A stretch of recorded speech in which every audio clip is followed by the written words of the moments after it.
Hello student, હવે જો ધોરણ 6 ની અંદર આપણે ત્રીજું ચેપ્ટર જોતા હતા. ત્રીજા ચેપ્ટરની અંદર આપણે સંખ્યા સાથે રમત એની અંદર સ્વાધ્યાય 3.1 જોતા હતા. એની અંદર આપણે બે પોઈન્ટ શીખી ગયેલા છે, અવયવ ને અવયવી. હવે આપણે જે શીખવાનું છે બરાબર, એની અંદર જે શીખવાનું છે એક દાખલો આપણે ચોથા નંબરનો બાકી હતો. તો સ્વાધ્યાય 3.1 ની અંદર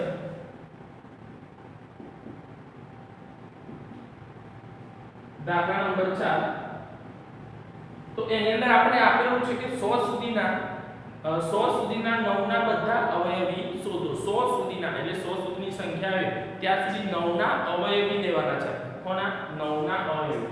એટલે આપણો પોઈન્ટ શું છે કે 9 ના અવયવી કેટલા સુધી? 100 સુધીના. તો 100 સુધીના આપણે 9 ના અવયવી લઈએ છે. તો અહીંયા 9 બરાબર, તો અહીંયાથી લઈએ આપણે તો 9 ગુણ્યા 1 बराबर 9, પછી 9 ગુણ્યા 2 બરાબર 18, પછી આવશે 9 ગુણ્યા 3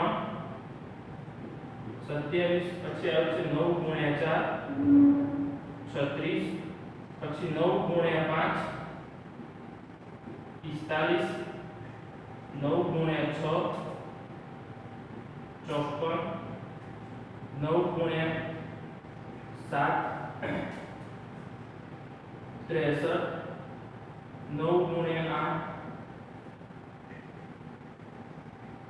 8 72, 9 ગુણ્યા 9 81,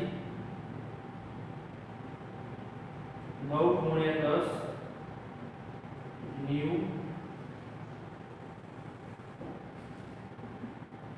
9 ગુણ્યા 11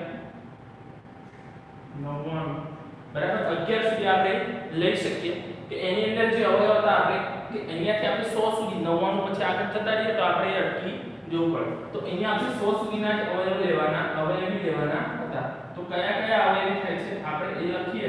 તો એની અંદર જો 9 18 27 36 45 54 63 72 81 90 આ જે અવયવ છે એ 100 સુધી 9 ના 100 સુધીના અવયવી છે. શું કહેવાય? 9 ના 100 સુધીના આપણે અવયવી કહી શકીએ છીએ. તો આ રીતે આપણે અવયવી એના દર્શાવવાના છે. 100 સુધીના આપણને કીધા છે, તો આ એના 100 સુધીના અવયવી થઈ ગયા. તો અહીંયા આપણે સ્વાધ્યાય 3.1 પૂરું થાય છે. તો ધ્યાન રાખજો દરેક વિદ્યાર્થીઓ કે એની અંદર આપણે જે લખવાનું તે રીતે આપણે લખી દીધું. હવે આપણે નવો પોઈન્ટ જે શીખવાનો છે અવિભાજ્ય અને વિભાજ્ય સંખ્યાઓ. જે નવો પોઈન્ટ છે એ અવિભાજ્ય. પહેલા આપણે લખીએ અવિભાજ્ય.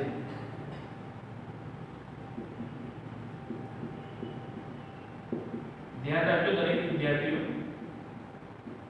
તો અવિભાજ્ય સંખ્યાઓ. અવિભાજ્ય સંખ્યા કોને કહેવાય? પહેલા આપણે એને જોઈએ કે જે સંખ્યાને 1 અને તે સંખ્યા પોતે એમ માત્ર બે જ અવયવો હોય તે સંખ્યાને અવિભાજ્ય સંખ્યા કહે છે. તો આપણે અવિભાજ્ય સંખ્યાની વ્યાખ્યા છે કે જે સંખ્યાને 1 અને સંખ્યા પોતે એમ બે જ અવયવ હોય તેવી સંખ્યાને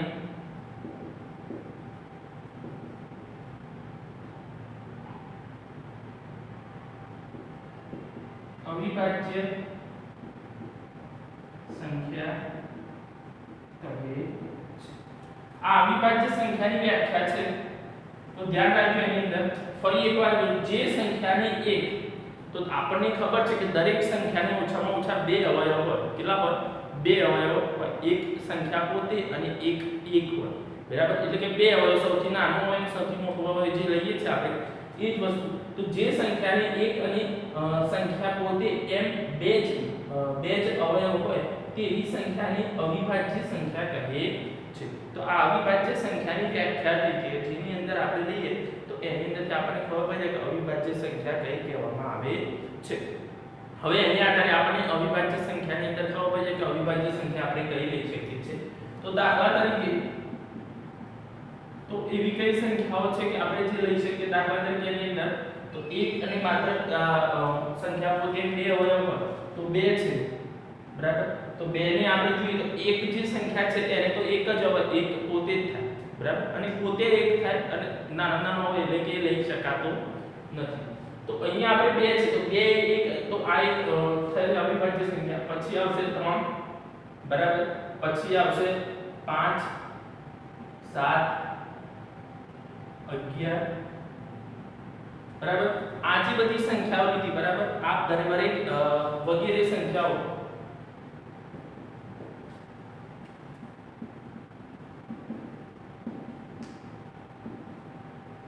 અવિભાજ્ય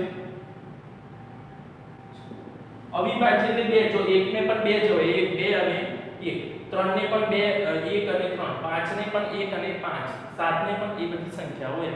દાખલા 9 લઈએ તો 9 ને તો 3 અવયવ થાય, તો 1 3 અને 9.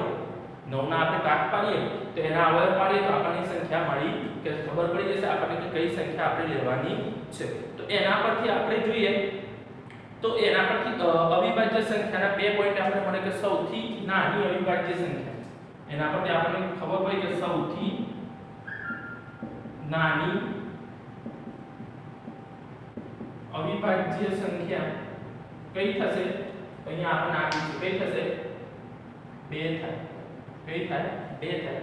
એક એ વિભાજ્ય પણ નથી અને અવિભાજ્ય પણ સંખ્યા નથી. તો સૌથી નાની વિભાજ્ય સંખ્યા 2 થશે. આ યાદ રાખવાનું છે આપણે કે હવે શું થશે કે 2 એ કેવી છે બેકી સંખ્યા. કેવી છે બેકી સંખ્યા. હવે બેકી સંખ્યા અને એકી સંખ્યાને આધારે પણ આપણે જોઈએ કે એની અંદર આપણને જે સંખ્યા આપી છે એ સંખ્યામાં આપણને ખબર પડી જાય કે બેકી સંખ્યા કઈ અને એકી સંખ્યા કઈ. તો આપણને ખબર છે કે એકી સંખ્યા એટલે 1 3 5 7 9 આ બધી એકી સંખ્યા છે. બેકી સંખ્યા એટલે કે 2 4 6 8 આ બધી બેકી સંખ્યા. એકી અને બેકી સંખ્યા વિશે પણ આપણે ભણાવીએ છીએ તમને, ખાલી અત્યારે આ રાખો. તો એની અંદર શું છે 2 એક માત્ર બેકી અવિભાજ્ય સંખ્યા છે. તો 2 એ એક માત્ર બેકી અવિભાજ્ય સંખ્યા છે. તો 2 જે એવી સંખ્યા છે કે જે બેકી છે ને અવિભાજ્ય. બાકીની બધી જ બેકી સંખ્યાઓ કેવી છે વિભાજ્ય છે. કેવી છે વિભાજ્ય છે. તો આ યાદ રાખવાની જરૂર છે કે 2 એકમાત્ર બેકી અવિભાજ્ય સંખ્યા છે. બાકીની બધી બેકી સંખ્યા હોય કેવી હોય વિભાજ્ય હોય છે. તો આ પરથી આપણને ખબર પડી કે અવિભાજ્ય સંખ્યા કોને કહેવાય. ફરી એકવાર જે સંખ્યાને એક અને સંખ્યા પોતે એમ 2 જ અવયવ હોય તેવી સંખ્યાને અવિભાજ્ય સંખ્યા કહે છે. દાખલા તરીકે આપણે ઉદાહરણમાં લખ્યા કે 2 3 5 7 11 બધી અવિભાજ્ય સંખ્યાઓ છે. સૌથી નાની અવિભાજ્ય સંખ્યા 2 છે અને 2 એ એક માત્ર બેકી અવિભાજ્ય સંખ્યા છે. આપણને અવિભાજ્ય સંખ્યા વિશે કહો કે અવિભાજ્ય સંખ્યા કોને કહીશું. હવે આપણે જોઈએ વિભાજ્ય સંખ્યા. તો વિભાજ્ય સંખ્યાની અંદર આપણે લેવું હોય તો જે સંખ્યાને 2 થી વધારે અવયવ હોય તે સંખ્યાને સિમ્પલ. જે સંખ્યાને 2 થી વધારે અવયવ હોય તે સંખ્યાને વિભાજ્ય સંખ્યા કહે છે. તે સંખ્યાને શું કહેવાય વિભાજ્ય સંખ્યા જેને 2 થી વધારે અવયવ છે. તો એની અંદર આપણે ઉદાહરણ તરીકે અહીંયા લઈએ આપણે. દાખલા તરીકે એની અંદર આપણે લેવા હોય તો કઈ લઈ શકાય છે તો 4 6 8 9 10 વગેરે કેવી છે વિભાજ્ય સંખ્યાઓ. તો એના પરથી આપણને ખબર પડે કે વિભાજ્ય સંખ્યાની અંદર આપણે કઈ સંખ્યા લઈ શકીએ છીએ. તો એક આપણે એની અંદર કહીએ કે છે સૌથી. તો આની અંદર આપણે કહીએ કે સૌથી નાની વિભાજ્ય સંખ્યા કઈ થાય 4 થાય. સૌથી નાની વિભાજ્ય સંખ્યા 4 બરાબર। આ એનો પોઈન્ટ આપણે લઈ લીધો। પછી બીજો પોઈન્ટ આપણે એની અંદર લઈએ કે 1 આ 1 છે એ વિભાજ્ય કે અવિભાજ્ય સંખ્યામાં સમાવેશ થતો નથી। માટે એમ કહી શકીએ 1 એ વિશિષ્ટ સંખ્યા કેવી છે તો વિશિષ્ટ સંખ્યા છે। 1 એ કેવી સંખ્યા છે વિશિષ્ટ સંખ્યા આપણે એની અંદર લઈ શકાય છે કે તેની અંદર આપણે ખબર પડે કે એક સંખ્યા આપણે લેવી છે તો એની અંદર જે સંખ્યા છે એ સંખ્યા આપણે કેવી રીતે એનો ઉપયોગ કરી શકીએ છીએ કઈ સંખ્યાનો આપણે ત્યાં સમાવેશ કરી શકીએ છીએ એ દરેક વસ્તુને ધ્યાનમાં રાખી અને આપણે કહી શકીએ કે એક અજય સંખ્યા છે। તો ફરી એકવાર જોઈ લઈએ આપણે વિભાજ્ય સંખ્યા કોને કહેવાશે તો જે સંખ્યાની 2 થી વધારે અવયવ હોય 2 થી વધારે 2 અવયવ હોય તો એ અવિભાજ્ય થઈ જાય 2 થી વધારે અવયવ હોય તે સંખ્યાની વિભાજ્ય સંખ્યા કહે છે। દાખલા તરીકે અહીંયા જો તો 4 આપણે અવયવ વિશે ખબર પડી દરેક એમાં અવયવ શબ્દ છે ધ્યાન રાખજો અવયવ ખબર પડી કે અવયવ કેવી રીતે આપણે પાડીએ દાખલા 4 ના અવયવ આપણે પાડવા છે તો 4 ના અવયવ કયા થશે તો 1 2 અને 4 તો 3 અવયવ થઈ ગયા ને એટલે 2 થી વધારે થઈ ગયા। પછી 6 ના અવયવ તો 6 ના અવયવ આપણે લખીએ તો કયા લેવાશે તો આપણે એની અંદર 6 ની અંદર અવયવ લેવા છે આપણે તો 1 2 3 અને 6 4 અવયવ થશે એટલે કે 2 થી વધારે સંખ્યાના અવયવ છે 8 9 10 જો 9 એકી સંખ્યા છે પણ એના અવયવ આપણે એને 2 થી વધારે છે તો આપણે આ કહી શકીએ કે વિભાજ્ય સંખ્યા છે। સૌથી નાની વિભાજ્ય સંખ્યા 4 કઈ થશે 4 થશે સૌથી નાની। પછી આપણે જોઈએ કે 1 એ વિભાજ્ય કે અવિભાજ્ય સંખ્યામાં સમાવેશ થતો નથી માટે 1 એ વિશિષ્ટ સંખ્યા છે કેવી છે વિશિષ્ટ સંખ્યા આપણે ગણી શકીએ છીએ। તો આ વિભાજ્ય અને અવિભાજ્ય વિશે આ રીતે આપણે ગણી શકીએ બરાબર। દરેક વિદ્યાર્થીઓ વ્યવસ્થિત સારા અક્ષરે લખી દો પછી આગળનો પોઈન્ટ તમને શીખવાડો।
હવે જો આપણે વિભાજ્ય અવિભાજ્ય સંખ્યા વિશે આપણે ભણ્યા તો એની અંદર 1 થી 100 સુધીની અંદર જે સંખ્યાઓ છે એ સંખ્યાઓની અંદર વિભાજ્ય સંખ્યા કઈ અવિભાજ્ય સંખ્યા કઈ છે એ આપણે જાણવી છે।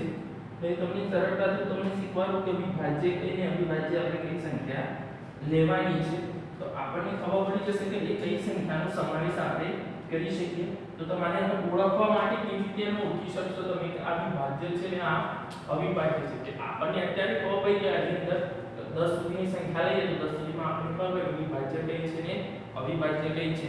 તો 100 સુધીની સંખ્યાની અંદર તો આપણે 1 થી 100 સુધીની સંખ્યા લખી અને તમને વિભાજ્ય અને અવિભાજ્ય વિશે શીખવાડું છું તમને ધ્યાન રાખજો તમે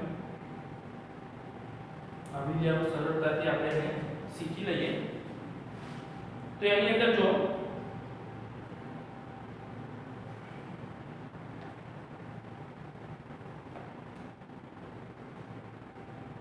તો 1 થી 100 સુધીની વિભાજ્ય અને અવિભાજ્ય સંખ્યાઓ આપણે જોવી છે કે એની અંદર આપણે જોઈએ કે જેની અંદરથી આપણને ખબર પડશે કે કઈ સંખ્યા આપણે લેવાની છે. હવે જે સંખ્યા આપણે લઈએ છે એમાં જોવાનું તો એ જે સંખ્યા છે એ દરેક સંખ્યાની અંદર આપણે સમાવેશ કરવાનો છે. હવે જો તો 1 થી 100 સુધીની વિભાજ્ય અને અવિભાજ્ય સંખ્યાઓ 1 થી 100 સુધીની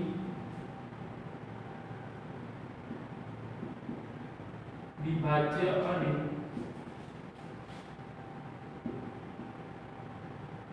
અવિભાજ્ય સંખ્યાઓ 1 થી 100 સુધીની તો આપણે 1 થી 100 સુધીની સંખ્યાઓ લખીએ તો આપણને ખબર પડી જશે કેવી રીતે આપણે લખવાની છે. 1 2 3 4 5 6 7 8 9 10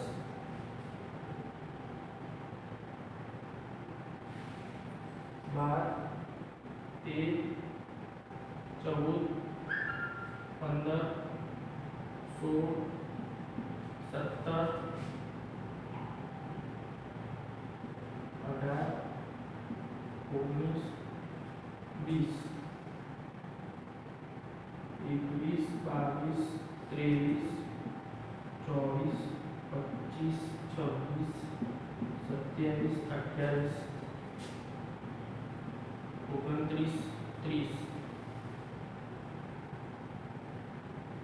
31 32 33 34 38 36 37 39 40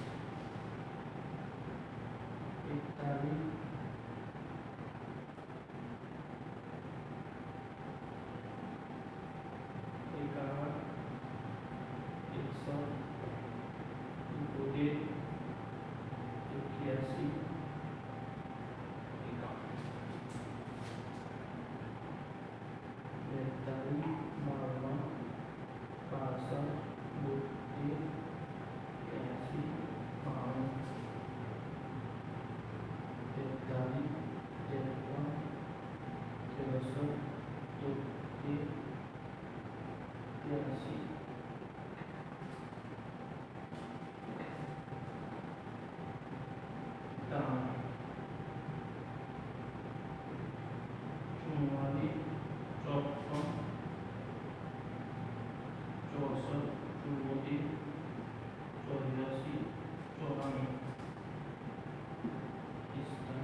હવે આપણે અહીંયા 100 સુધીની સંખ્યાઓ લખી દીધી તો 1 થી 100 સુધીની સંખ્યા આપણે અહીંયા વિભાજ્ય અને અવિભાજ્ય સંખ્યા આપણે ઓળખવી છે. હવે એની અંદર પહેલી જે સંખ્યા છે તો આપણે વિભાજ્ય પણ નથી અને અવિભાજ્ય નથી એટલે ચોરસ આપણે ખાનું કરી દીધું કે એની અંદર વિભાજ્ય અને અવિભાજ્ય સંખ્યા આવતી નથી. હવે આપણે 2 થી સ્ટાર્ટ કરવાનું છે તો બે સંખ્યા જે છે બરાબર એક એ વિભાજ્ય નથી ને અવિભાજ્ય નથી એટલે આપણે એને કંઈ ગણતા નથી. બે ની ફરતે ગોળ કરવાનું અને બે ના તમામ અવયવોની ચોકડી કરો અને બે સિવાયના એટલે કે 4 6 8 કે તેથી વધારે. હવે શું કરવાનું છે બે ની ફરતે ગોળ રાઉન્ડ કરવાનો છે તો બે ની ફરતે ગોળ રાઉન્ડ કર્યો આપણે બરાબર આ નિયમ છે તો બે ની ફરતે ગોળ રાઉન્ડ કર્યું. હવે શું કરવાનું છે કે બે ના અવયવી લેવાના છે. શું લેવાનું છે બે ના અવયવી. હવે બે ના અવયવ લઈએ એની આપણે શું કહે અવયવી જે હોય એને ચોકડી આપણે કરવાની છે.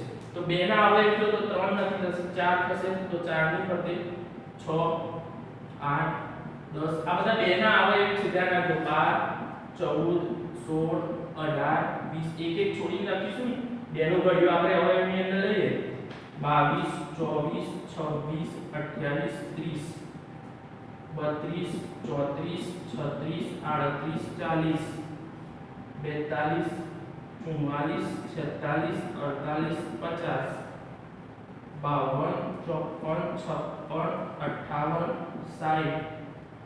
56 62 63 64 67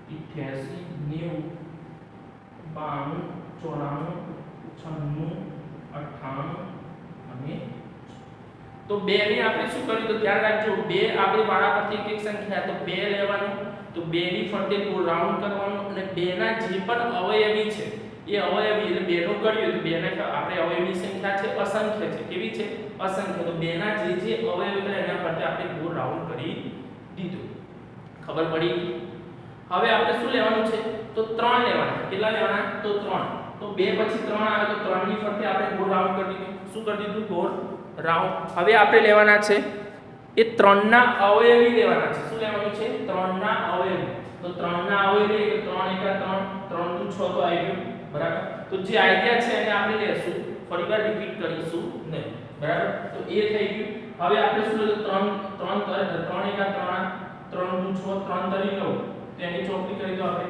કે 9 છે બરાબર એ 3 ના અવયવી અંદર આપણે લીધું બરાબર અવયવી પછી જો 3 * 4 12 આવી ગયું 3 * 5 15 ની ફરતે બરાબર પછી જો તો એ 18 આવી ગયું પછી 21 આપણે લઈએ 3 ના અવયવની અંદર 21 આવશે પછી 27 આવશે પછી 33 આવશે બરાબર આ જે અવયવ આપણે લઈએ છે 39 આવશે પછી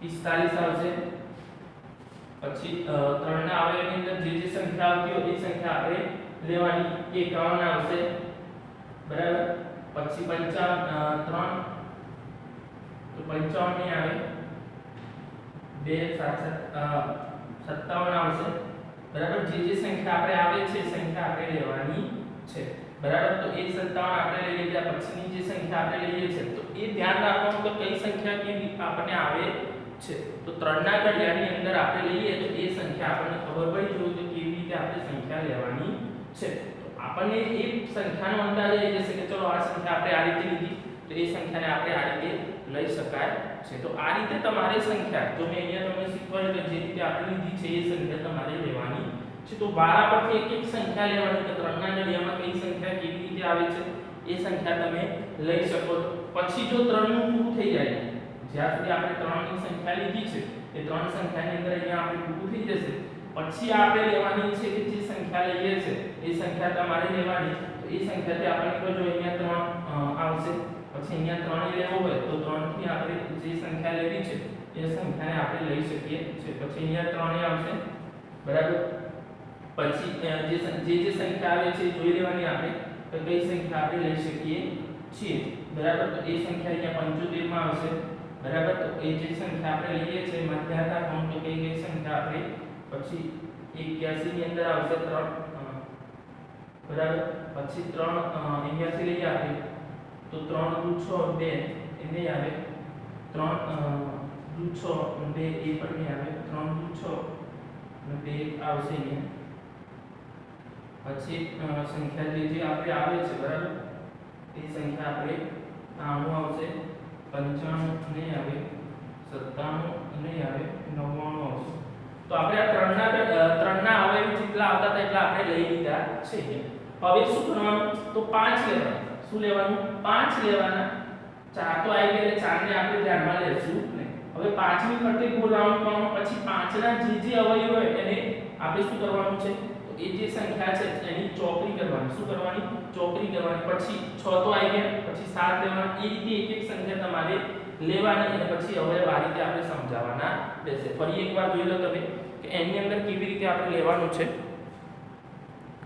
તો જે સંખ્યા છે બરાબર તો એક લેવાની નથી કેમ કે વિભાજ્ય નથી અવિભાજ્ય નથી પછી 2 ની ફરતે નું રાઉન્ડ કરવાનું એટલે કે જે રાઉન્ડ કર્યા છે એ અવિભાજ્ય સંખ્યા છે કેવી છે અવિભાજ્ય સંખ્યા, જે ચોકડી કરી છે એ વિભાજ્ય સંખ્યા છે. તો વિભાજ્ય અને અવિભાજ્ય જો આ જે છે બરાબર, વિભાજ્ય સંખ્યા માટે આપણે લીધું વિભાજ્ય જે સંખ્યા છે એ વિભાજ્ય સંખ્યા માટે ચોકડી લેવાની છે, જે રાઉન્ડ પૂર કરવાનું છે એ આપણે અવિભાજ્ય સંખ્યા વિશે લેવાનું છે. એટલે બારા પરથી લેવાનું, 3 પછી 4 આવી ગયા તો જવા દેવાના, 5 લેવાનું, પછી 5 પૂર રાઉન્ડ કરી દેવાનું અને બીજી જે 5 ના અવયવી હોય એ ફરતે બધાને ચોકડી કરવાની છે. પછી 6 આવી ગયા તો 7 લેવાના, 7 ની ફરતે પૂર રાઉન્ડ કરવાનું અને 7 ના જે અવયવી હોય એને ચોકડી કરવાની, અવયવીની ચોકડી કરવાની અને જે સંખ્યા પછી એ બારા પરથી તમે સંખ્યા લેશો એટલે તમને 1 થી 100 સુધીમાં વિભાજ્ય અને અવિભાજ્ય સંખ્યા વિશે ખબર પડી જશે. તો આ રીતે તમારે એને કરવાનું છે. બાકીનું હવે આપણે આગળ નેક્સ્ટ લેક્ચરની અંદર કરીશું. આ જેટલું મેં કરાવ્યું છે તમારે જાતે આ કોષ્ટક તમારે જાતે કરવાનું છે, જે બાકી છે જાતે પ્રયત્ન કરવાનો.